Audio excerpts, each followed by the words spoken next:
ನ್ಯಾಯ ಯಾವತ್ತೂ ನ್ಯಾಯವಾಗಬೇಕೇ ಹೊರತು ಆರೋಪಗಳು ನ್ಯಾಯವಾಗಬಾರದು. ಆರೋಪ ಯಾರಿಗೂ ಯಾರ ಮೇಲೂ ಹಾಕಬಹುದು.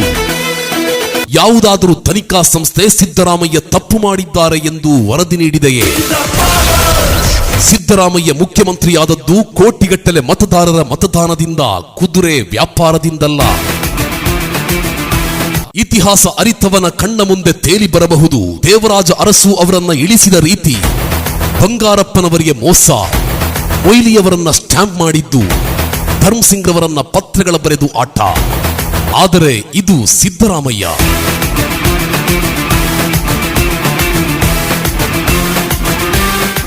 ಸದ್ಯ ರಾಜ್ಯ ರಾಜಕಾರಣದಲ್ಲಿ ಪರಿಶುದ್ಧರಾಗಿ ರಾಜಕೀಯ ನಡೆಸಿದ one and only master piece